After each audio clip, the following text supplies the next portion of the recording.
Tinokukwasai vateereri pachirongwa chedu chekuverengwa kweshoko raMwari tiri paHappy Homes. Munogona kutibata paRHI Media. Munogonazve kulaika paFacebook mechisubscribe paYouTube. Munotiwana munguva yokuverengwa kweshoko raMwari tiri muchirongwa chedu Happy Homes. Mwari wokudenga apitirei zvakanaka. Nhasi tiri kuda kuverenga nyaya yedu techidzoka kubva mukati meshoko raMwari techimbotarira zviri kutaurwa neshoko raMwari. Shoko raMwari ndo manual yakapiwa vanhu mukurarama kuti munhu aone kurarama aine guideline inotungamirira kuruponeso. Tine pfungwa dzakawanda dzatinowana kubva kushamwari, tine pfungwa dzakawanda dzatinowana kubva kuhama dzedu, but hapasi pose patinowana maadvices kubva kuhama neshamwari akakwana pakuponeswa kwedu. Zvakakosha kudzokera kushoko raMwari. Saka regai timanye mukati meshoko raMwari. Tiri kuverenga nyaya yedu ine musoro wenyaya uri kuti iwo are you still on duty? Ndo nyaya yedu yanhasi. Muchanditendera kungotaura yakadaro topic yacho. Are you still on duty? Muchiri here pajuti, muchiripo here pajuti. Pfungwa iyi mubvunzo unouya kana paitwa assessment yekuona kuti zvakanga zvawirirwana zvichiri kuitwa sekuwirirana kwatakaita here kana kuti pane kumwe kutsaudzira kwavapo. Ndo panozouya varidzi vebasa. Varidzi vebasa ndo vanozouya vanje vakubvunza kuti iwe are you still on duty? Tichiri pamwepo here papfungwa iyi. Saka izvozvizvi tiri kuda kunzwa nyaya iyi kubva mukati meshoko raMwari. Mwari akakrieta vanhu, akarongera vanhu zvese, ndiye atiri kuda kuteerera achititaurira. Kana tapedza service yedu, I'm sure every one of us anenge atoita assessment yekuona kuti am I still on duty? Ndichiri pere paduty? Ndichiri on duty here? Kana kuti ndarasa agreement yakawirirwana patakatangira. Chaverenga nyaya yedu kubva kuna 1 Kings chapter 20 verse 39 and verse 40. Chapter 20 verse 39 verse 40 inoti, zvino mambo wakati achipfuura akadanidzira kuna mambo akati, muranda wenyu wakanga apinda pakati pokurwa, ndikaona munhu achitsauka akauya kwandiri nomumwe murume akati, rinda munhu uyu, kana akatongoshayikwa upenyu hwake huchatsiwa nehwako. Kana izvo zvikakona uchafanira kuripa netarenda resirivheri. Zvino muranda wenyu wakati achibata. Verse 40. Muranda wenyu wakati achibata hake pano napapo. Iye akanyangarika. Mambo waIsraeri akati kwaari, ndizvo zvauchatongerwa, wazvitonga umene. Remember verse 40 iri kuti iyo basa rakanga rapiwa rekuchengeta a prisoner rakatadza kufamba zvakanaka, because inini ndakanga ndapiwa duty rekuchengeta munhu akanga abatwa panguva yokurwa. Ndanga ndapiwa basa, chengeta munhu arege kuenda, mira naye nguva dzese. Saka inini I became busy here and there. Ndakabata apo neapo ndikavarayirwa, ende musungwa akasimuka akaenda. Nguva yaakasimuka handina kuiona, nzira yaakatora pakuenda handina kuiona. Kunyangwe ndakaronda mafambiro aakaita, but handina kumubata because wakanga aenda. Method yokuti akasimuka sei handina kuiziva, asi kuti akasimuka ndakazviona, but handina kuzoona munhu andakanga ndanzwi chengeta. but mutemo wakanga wasoti pandakapiwa munhu uyu kuti ndimuchengete, ndakanga ndanzi ukachengeta munhu uyu akakutiza, upenyu hwemunhu uyu hunotsibwa nehwako. Kutaura kuti zvaitika kumunhu uyu akashayikwa, iwewe upenyu hwako huri panjodzi kana munhu uyu akatiza, kana kuti ucharipiswa. Mwari akomborere kuverengwa kweshoko rake. Mavone here kuti mukati mescenario yakaitika kuna 1 Kings chapter 20 verse 39 verse 40, that's the same scenario iri kuitika mukati memafamilies akawanda. Panorora munhu wechirume, murume achiroora apiwa duty to look after his wife, ende duty iri harigoni kureplacwa nezvimwe nekuva kwangu busy. Mwari ari kutarira, ndakupa duty, ndatichengeta munhu uyu akure, chengeta munhu uyu kusvikira ini ndechiuya.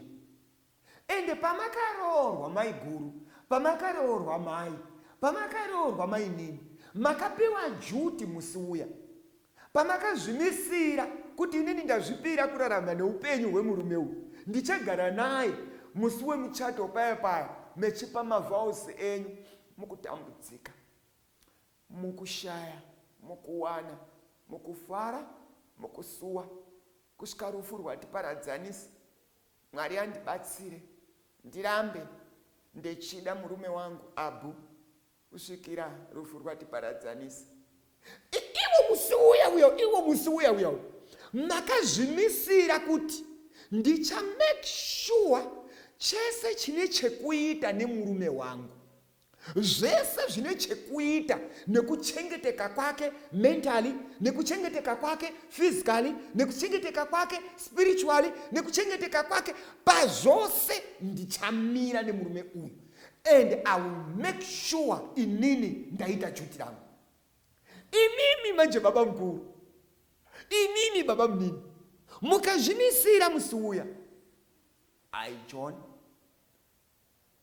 any John, pamberi pamfundisi, mberi pabereki wangu, mberi pehama neshamwari, zuva ranhasi 2 June ndichatora iwe. Okay, vanhu havachati musi wa 2 June, vanochata musi wa 1 May. Ndichatora iwe, sibongile, uwe mudzimai wangu pamutemo, ndichakuchengeta nguva yekutambudzika, nguva yekufara, nguva yekusuwa, nguva dzese nokumbira Mwari andibatsire ndambe ndakabata panzvimbo iyi kusvika rufu rwatiparadzanisa. Iwo musi uya iro day iri makaita mhiko, Mwari wekudenga akagashira chinhu ichi. Mwari akarejesta kuti kubva nhasi zvabvumirwana nezvataurirwana ndezvekuti uyu murume uyu achava muchengeti wakakwana, achichengeta mudzimai wake. Ende mudzimai the same way azvimisira mudzimai uyu kuti neupenyu hwake hwese hapana pamwe paangashuvira kurarama asina kuona, asina kuziva kuti chii chiri kuitika kumurume wake, chii chiri kuafekta murume wake, chii chiri kubhowa murume wake. Azvimisira. Saka inimi mumarriage yenyu, mukati memarriage yenyu, mumuri umu makazvimisira kuva vachengeti. Mechichengetani, murume achichengeta mudzimai wake, mudzimai achionavo nezvemurume wake kuti akachengeteka here. Saka Bhaibheri manje rabva rati, when I was busy here and there, the prisoner went away. Pandainga ndiri busy, uyu musungwa uyu haana kuenda tiri tese. Inini ndini ndakaronga konobata apa ndikanobata apa, ndikavarairwa nebasa rangu kusvikira prisoner aenda. Saka ndakasara ndapedza basa, ndikada kutarira wonei prisoner hapasisina.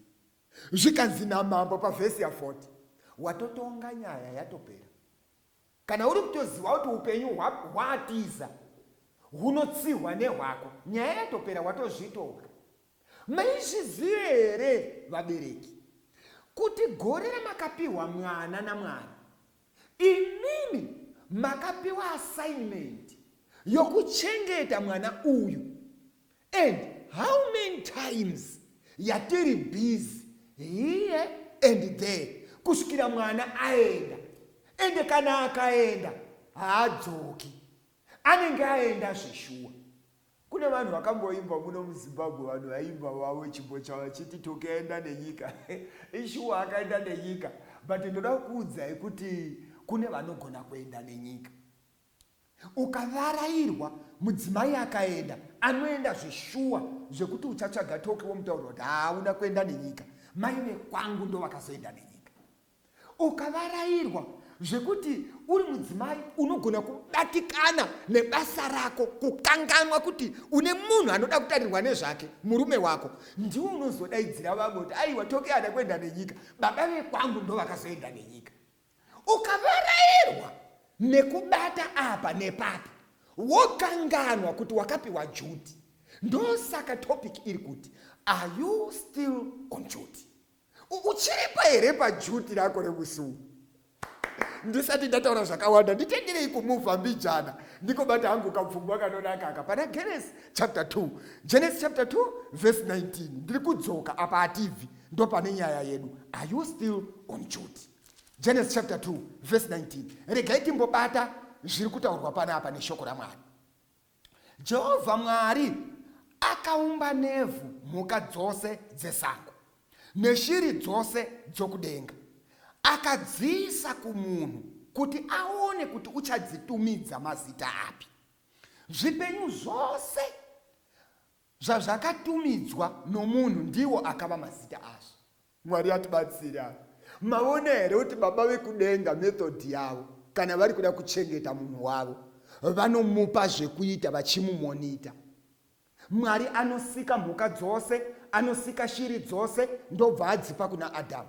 Zvikanzi Adamu, ndakupa, ndoda kuti utumidze mazita, ndoda kuti utumidze mazita eshiri dzose, utumidze mazita emhuka dzose, ende zita raunenge watumidza iroro ndo richava zita razvo nekusingaperi.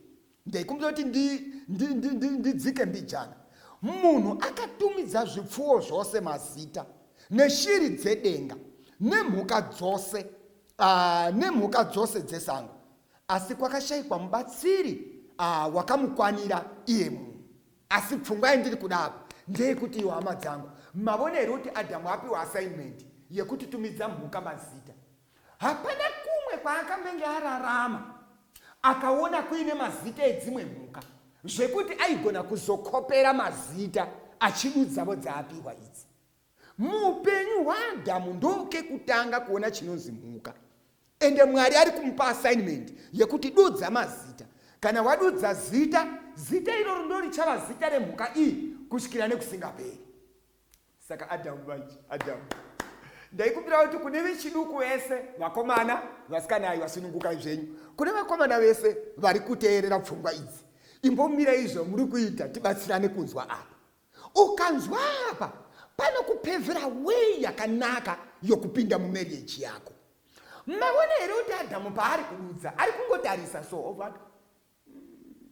That one is a lion. Nonzi shumba. Otarina chimwe chimhuka, haisi lion. Otarina chimwe chine mutsipa wakareba, icho chakareba chiri mudenga. Over. That's a giraffe. That's a giraffe. Saka Adamu ndiye ari kufunga mazita kubva pasina. Inzwai vanhu vechirume, inzwai vana baba. Murume pamberi paMwari anofanirwa kuva munhu ari creative. Mwari anovenga murume anogumirwa. Murume wekuti kana zvanetsa baba vadzimai vobvunza kuti satisuzwa kuti saka matitoita sei manje. Murume utopona kuti manje nhasi utosiwa kuti ndochidini manje. Murume wetype iyi izita rekuti mune munhu ane ndebvu pamba anopfeka trouser. Asi baba chaiwo chaiwo muplani yaMwari murume ndiye anofanirwa kupa anza. shoko rokuti handizivi harifanirwi kuwanikwa pamuromo wemurume. Kuti handizivi kuti ndoita sei. Kana muri baba, ayos, taurai, manzwa here vhesi zvayaita kuti Adhamu anotumidza mazita emhuka neshiri kusvikira apedza dzose. Mwari ari kudenga akati, apa paita murume apa. Apa paita murume apa. Mukaiverenga manje munozoona kuti Mwari akutotanga kuita plani yekuruka mudzimai. Mukaverenga pamberi ndo pakuzi Mwari akavatisa munhu hope, akatora rumbavhu, akaumba mukadzi nako. Akukodzera kuva nemukadzi because akufunga asingagumirwi. Mwari anovenga varume vanogumirwa. Kana uri mukomana ukavona dziri kumbojema kuti pfungwa dzaguma izvozvo, siyana nekuroora munin'ina umbogadzirisa kunoku. Usamanyire kuroora. Mudzimai hadi vanhu vasingafungi. Ende akaroorwa nemunhu asingafungi, anotorwa nevanofunga asingafungi aripo. Mudzimai anoda munhu anofunga, baba mimi. Mudzimai anoda munhu anofunga. Mazvizwa here? Anoda munhu anofunga. Kana iwewe akakustadha akavona kuti dzakaguma uyu murume uyu haafungi, akazviona kuti murume uyu haafungi, anogumirwa, anotorwa nevanofunga. Inini makapfeka bhachi rine senemu. Ende senemu haarambi kudanwa kunzi mai mulambo. But vari kumora ndevekwachimuti. Ndangotaura kuti vekwachimuti is just senemu yangu kasika kuuya. Saka inzwai hama dzangu. Mwari anoda murume anoita sei dai? Anofunga. Mwari anoda murume asingaiti sei? Asingagumirwa. Tanoita nevarume veZimbabwe vanongochema neikonomi. Manje ikonomi zvayaita ikonomi, manje ikonomi yacho ndingadai ndatomberi so, manje ndakazovharwa nekuda kweikonomi. Izvi varume vazhinji vatowana advantage yeCovid lockdown. Ndanga ndatoenda manje papa. Hai papa ndanga ndaenda nenyika manje. Because ungati kutoona kuti zviri kutofamba. Manje lockdown ndo yakabva zondonisira. Israel vana baba. Lockdown hainautanga kuuya. Chakatanga kuvepo kwenyu lockdown isati yavapo. Imboti provira ika kuti lockdown isati yavapo ona izvo ndakaita. Mazotengirei kuchema chema. Mufunga kuti zveupenyu zvanga zvakuda kuchitangira pa lockdown ipapa. Ndopa zvanga zvakutangira. Ende muzive here kuti pa lockdown ipapa vamwe varume vanofunga vakatofunga dzimwe plan dzavari kutoimplementa izvozvi and they are going forward. Imi muri kungochema nelockdown. Lockdown haiunzi chingwa kumba. Chinounza chingwa kumba kufunga kwemunhu. Apa handina nguva apa. Ndaida kupamira but handina nguva. Ndaida kumboona zvimwe zvakakosha zvakaitwa naMwari. Hatimuchiutondera kuti Mwari akaisa munhu muEden. Anombotaura kuti pawinter simai zvakati, pasummer simai zvakati, paspring simai zvakati. Mwari anombodaro. Akangoti rima munda nokuuchengeta. Aifanirwa kufunga zvinosimwa pasizeni ndiAdamu. Saka Mwari, God is so disappointed nevarume vanogumirwa. Murume akagumirwa saka vakadzi voita sei? Are you still on duty? Tiri kuenda pamberi nenyaya yedu. Uchiripo here pajuti rekumirira zvinofanirwa kumirirwa nevarume. Rekumira zvinofanirwa kumirirwa nemunhu ane assignment yekuchengeta someone. Are you still on duty? Mozwa kuti vana vakawanda vari kurarama sevana vari kuraramira kuorphanage. Zvavanoda zvese vanozviwana, but chaasina ndibaba namai. Asi kana ari kuda hembe dzinouya kuorphanage, kana ari kuda zvekudya zvinouya kuorphanage, but anonzi baba namai manje ndo vakatsakatika, vakatorwa nenyika vakaenda. If you are not careful vabereki, muchasara muine vana vane mabirth certificate akatakura senemu yenyu, but vana vacho vakasoenda kudhara. Are you still on duty? Find time yokumbova nevana. Vana vambosununguka mechifara mechitamba vonavo. Ende vagofara kuti pano tina mama, pano apa tina daddy. Are you still on duty? Rekatiende pamberi panapa. Pane pfungwa yandiri kushuvira kuti tibatsirane kuikurukura ndisati ndapedza mharidzo iyi. Yevarume vanoraramira pana Proverbs chapter 31. apa ndataura ndega apa. Ndikuda kuti tingobatsirana kwemaminutes 10 ari kutevera. Timbotarira varume vatiza kunohwanda kuseri kwa Proverbs chapter 31 verse ya 10 kuenda pa 13. Ende varume verudzi urwu havabvi pamunamato muchechi. They are good mukupa announcements muchechi, nekuronga maplani ema all nights, nekuronga zvese. Verse yavo Proverbs chapter 31 verse ya 10 and kusvika pa 13. Regai tiverenge tizwe zvainoreva. Tine varume vari lezi paupenyu, varume simbe dzevarume, simbe physical ende simbe mental. Hazivi, hafungi munhu. Regai tizwe zvirevo iri kuvimbwa nayo nokuimbwa iyi. Proverbs chapter 31. Regai tiite kuverenga Proverbs. Regai tisvikepo tiverenge vhesi yedu iyi. Proverbs chapter 31. Regai ndisvikepo. Chapter 31, verse 10, verse 11, 12, 13. Ndianiko ungawana mukadzi unoita zvakanaka, nokuti mutengo wake unokunda kwazvo mutengo wamaparera. Verse 11. Mwoyo womurume wake unomutenda, na iye haangashayiwi pfuma. Halo? Ngatiendei pamberi. Unoitira murume wake zvakanaka, mukadzi wacho haamuitiri zvakaipa mazuva ose oupenyu hwake. Ozoti dai ndeda kubvunza kuti saka vekwenyu vanokutenda ivo here? Kungokutenda ivo kunyangwe vasinawo kuudzai, but kana vakagara vachikutarisai, inouya here pfungwa yekuti apa ndakawana chikomborerwa chemudzimai? Inouya here? Nebehavior dzenyu dzamuri kurarama idzi, inouya here pfungwa iyi? Ngatiendei pamberi. Unotsvaka mvere norushinda, achibata namavoko ake nomufaro. Verse 18. Unotsvaka mvere norushinda, achibata namavoko ake nomufaro. Apa pandaverenga apa paparadza varume vakawanda, zvekuti varume vanovarayirwa. Mudzimai achibira mabhodha, akatora bhodha rekuenda kuSouth Africa, odzoka nezvabva kuSouth Africa oenda nazvo kuBotswana, odzoka nezvekuBotswana omanya kuMozambique, otora bhero rebhutsu kuMozambique, odzoka nadzo muHarare, oyosimuka oenda kotsvaka zvokuSouth Africa, ouya nazvo osiya pamusika. Baba vakarara pamba. Kana vakavhunzwa vanongoti, manje ndakaona chikomborero chemukadzi manje. Ndakaona chikomborero chemukadzi. Gari pasi mukadzi wangu, gari pasi. Akamanya akadai akabuda, akamanya akadai akabuda, akamanya akadai.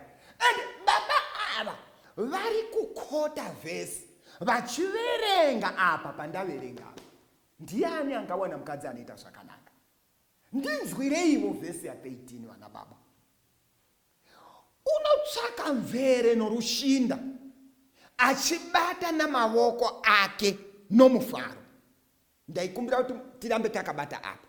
Ndiende muKing James Version. Vhesi imwe chete timboiverenga kuchirungu. Vasina Bhaibheri hard copy endaipa phone, munotarisa King James Version, timbonzwa pfungwa iri kubudara. Pavhesi ya 13 kuchirungu, she seeks wool and flax and works willingly with her hands. She seeks wool and flax and works with willingly hands. Mai ava mavanzwa ire havasi kushanda sejuti.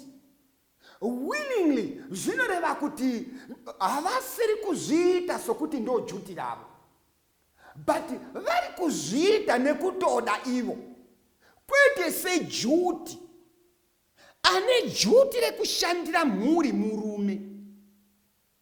I know kuti varume vakawanda they are not comfortable pafungwa iyi, but regai ndipataure. Ane Juti akapiwa Juti murume ndiye akanyorwa maP matatu. P wekutanga ndiye priest wepamba, P wepiri ndiye provider, P wetatu ndiye protector. Saka murume ndiye ane Juti rekushandira mhuri. Kana mai mlambo vakashanda, kana vari kushanda, havafanirwi kushanda sokuti kana vakasadaro pamba panofiwa nenzara. Vanofanirwa kushanda willingly. Vanofanirwa kushanda willingly. Zvisingaitwi sokuti kana vakasatodaro hapana chingafamba pamba pano, kana vakasadaro tea hainganwiwi pano, kana vakasadaro hapana angapfeka, vakasadaro mwana haendi kuchikoro.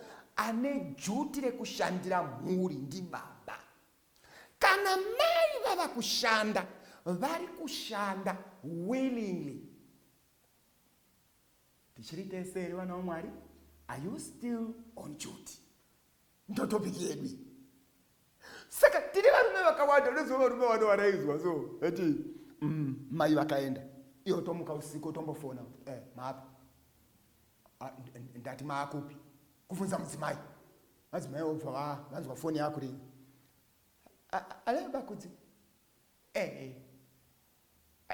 takutopinda pabhodha pamesina. Pabhodha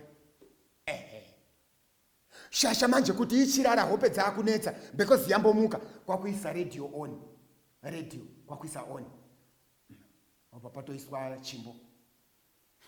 Ndakaiona feva chiuyana mwa feva, ndakaiona wazwa murume mukuru so ari kutofanira feva azi ifeva because vadzimai vakamuka ende vari mubhazi, inini ndakarara zvangu ndakaiona feva. Imi baba zvichiriraitire mupfungwa dzenyini. Zviwa kuita baba vakarara mugumbezi, mai vakagara mubhazi, baba vakatorara. Mai ndo vanomanya kuenda kwahonde, ndo vakuziva kuti kuhodha mabhanana ari kuita mari. Ende vakauya nawo vanotomira, imimi ndi munenge muri busy kudya mabhanana acho. Vakabva South Africa nezvinhu, ndimi munenge muri busy kutanga kuketa majini akanaka acho. Iye mudzimai ari kuti tiri kuda kuita business, imimi busy kuda kutokorokosa mudzimai wacho. Ndaitaurirwa nevamwe so pane imwe nzvimbo zvikazi Elder Mlambo, taita challenge kumba kwedu. Inini ndinoruka misoro yevana mai muvillage muno. Ava vaitotaura vari kumusha kuruseva chaiko. Ndinoruka misoro vana mai vemuvillage vanorukwa pana. Saka nguva yavo yokuenda kuHarare kuma auction yeTobacco kana yakwana, vanofarawo kuti vambogadzisa misoro yani, misoro yavo. Saka inini ndo basa rangu. Saka chaakurwadza ndechekuti baba vari kutevera nerweseri, aruka ndini ndapromiswa kuti mari ndichaunza. Ivo votevera nerweseri kuenda kosvika ndati mwana maitanaka ameno pavakamboita kabasa kavo kayaka kuti mune zvamana zvere.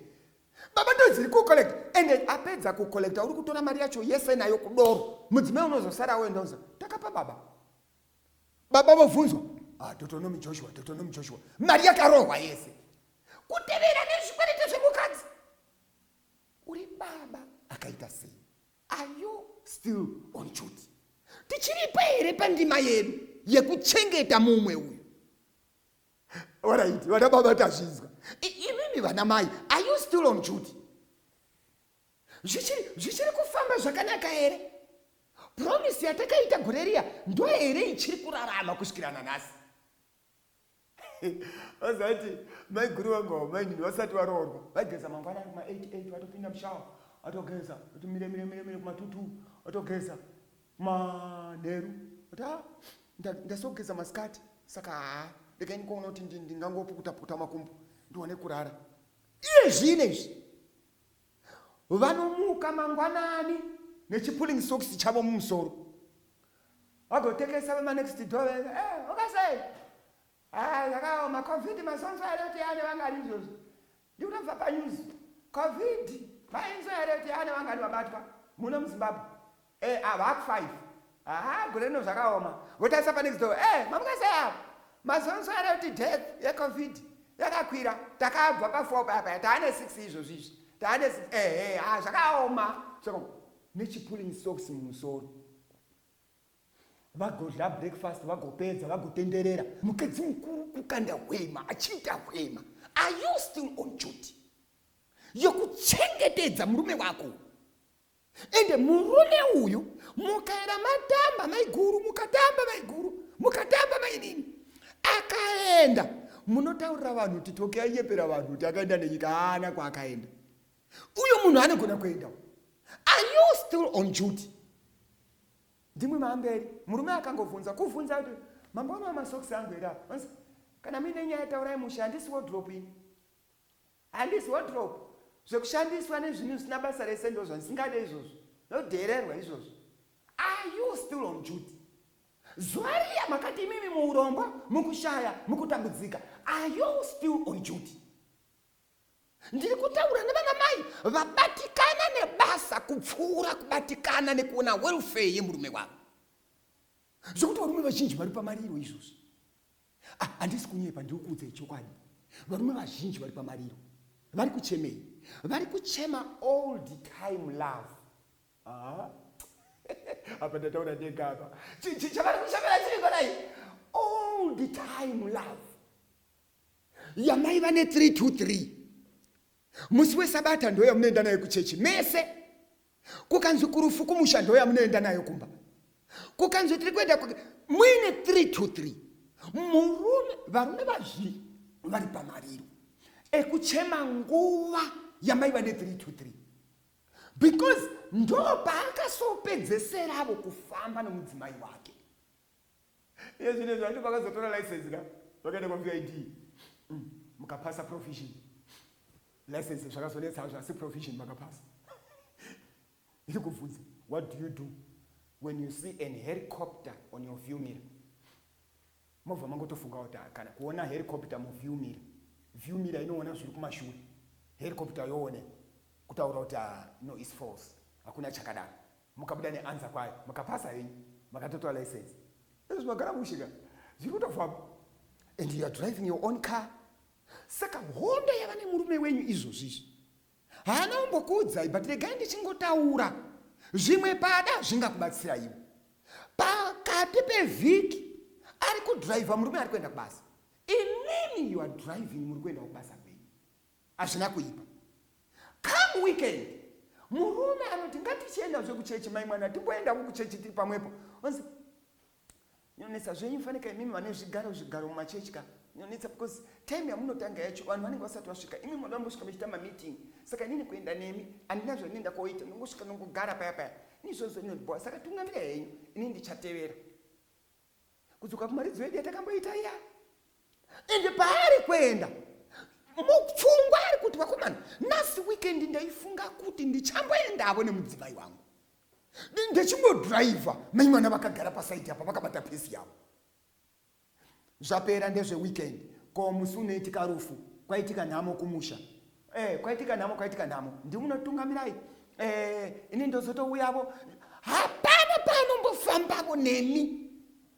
Izvo zvekutaura kwandiri kuita, ndaida kuti mumbotarisa maiguru, tarisai mainini, kuti saka kubva muna January kusvika izvozvi makambofamba bona baba ava rini kangani? Kubva January wakapera, February akapera, March akapera. The longest time yamakaita nemurume uyu lockdown. Zvekuti isiri lockdown, ini kutaura chokwadi, baba vaifa vasati vambospenda a day muri mesi. Ende nguva dzakawanda dziri kupera, hapana nguva. Saka mupfungwa dzababa muchine chishuwo chekuti ndaingadavo opposite sex pasaida, ndongodwa just once per week. And the next person yaifanwa kuvapo pasiti is you. But imimi makazviabuse. Are you still on duty? Ko imimi wo baba makadini matoravo mwoyo wechirume wekuti aiwazvo handina chandobva ini. Mai mwana, nhasi tiri kusiya mota yangu, tiri kuenda neyenyu. Mai vovhara madhoo, vodhiraivha mota, imi baba makagara zvenyu pasaidi, muri kuenda mese kuchechi. Kufambavo mese. Zvine zvazvinogadzirira mumarriage yatiri kuti happy homes iyi haimuki yavapo. Inoda vanhu vaviri kuti vawirirane voweka kubuda nechinonzi happy home. Tichiri tesiwe na Mwari. Saka mubvunzo wangu ndewekuti are you still on duty? Muchiri kuziva here kuti murume wenyu anofarirei? Muchiri kuziva here kuti anodei paupenyu? Muchiri kuziva here zvinomunakidza? Ende muchiri time here yekumbogara pasi mechikurukura nemurume wenyu? Muzoti mai vatotorerwa time yekukurukura neWhatsApp kupfuura kukurukura nemurume wavo. Ende pese panoda kutaura murume ari kuita sei ari kudisturba munhu ari paWhatsApp. Are you still on duty? Whilst zvakanaka kushanda zvakatinakira, but inzwai pfungwa yabuda pavhesi. Zvanzi, whilst I was busy here and there, prisoner atisa. Inini baba, muchine nguva here yekumbokurukurawo nemudzimai wenyu? Muchine nguva here yekumbowonesana upenyu nemudzimai wenyu? Nguva iye zvinezvi yasara, vanenge vari paTV pabhora, vachibva paTV pabhora, vari kuenda korara, hapana nguva yekutaura, hapana nguva yekumboshare mastories aswera achiitika. Are you still on duty? Kana mumwe akashayikwa kudenga, vhesi iri kuti tichavhunza kwauri, because akapiwa duty rekutarira mumwe ndiwe. Ndimwi mai guru, ndimwi mai nini, ndimwi baba mukuru, ndimwi mai nini, ndimwi baba munini. Makapiwa duty to look after one another. And izvi zvinoda vanhu vane mwoyo yakazvininipisa, vanhu vasina selfishness, vanhu vasina pride, vakazadzwa nokuzvininipisa, vanoti ndokumbira kuti Mwari andibatsire to maintain and to take care of someone, and akazvimisira kuti ndichamuchengeta. Regai ndiverenge vhesi yekuguma papfungwa idzi. Ndakuverenga vhesi yekuguma. Tiri kuenda kuna John chapter 15. John chapter 15 verses 5. John chapter 15 verse 5. Regai tiverenge panapa. Ini ndiri muzambiringa, imi muri matavi. Unogara mandiri neni maari ndiye unobereka zvibereko zvakawanda. Nokuti kunze kwangu hamugoni kuita chinhu. Nokuti kunze kwangu hamugoni kuita chinhu. Ndinoida kuchirungu. Inotiyo, for without me you can do nothing. Vanonzwa vazvinzwa izvi.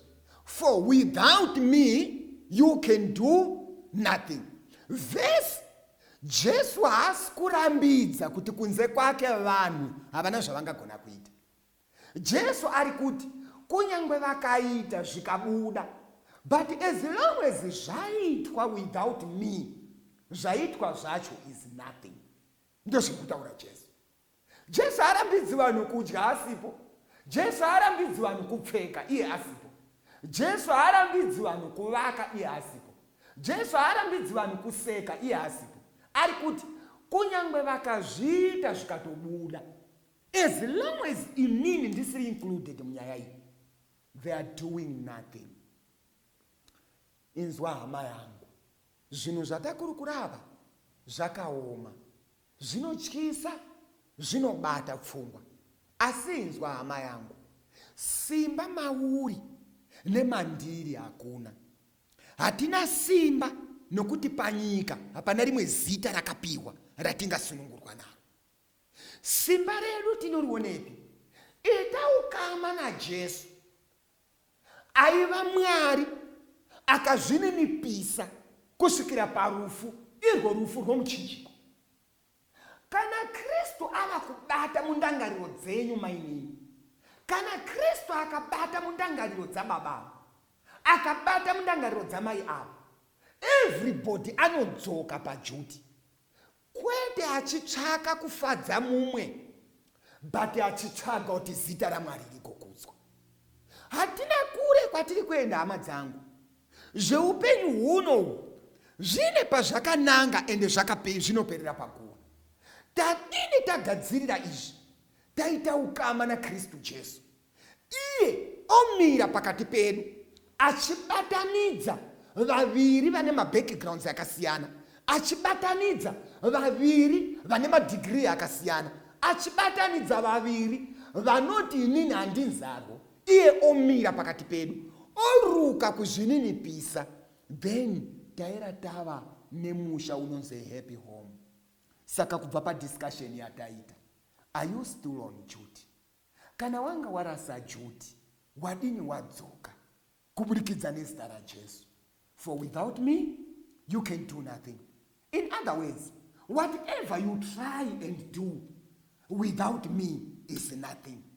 Tadini tauya na Kristu, tokumbira Mwari wokudenga, dzoreraiwo marriage yedu payakatangira. Ndoda kudzoka paduty. Samai, handichatonderi kuti murume wangu ndakambomuendeserawo chikafu patebhorini, ndangojairira kwaasaina vanounza chikafu. Samai, handichacherechedzi zvemurume wangu, hembe dzemurume wangu ndakagumisirawo aina rini. I can't still remember. But kunyarara kwababa hakusi kuti havazvifungiwo, vanotombozvishuvirawo kuona mutombori busy mechiaina sheti yavo, so vanozvishuvira izvi. But hamuchazivi kuti zvakagumisira rini. Are you still on duty? And chakanganisa chi, you are busy here and there. Saka moment yekuwa busy here and there, unogona kurasa assignment uyu akaenda. Ndaikuda kunamata, baba, are you still on duty? Mai birthday ravo vanotoitirwa nebhadhi kana vaine line rebhadhi. Ekoneti ndo yakwati happy birthday.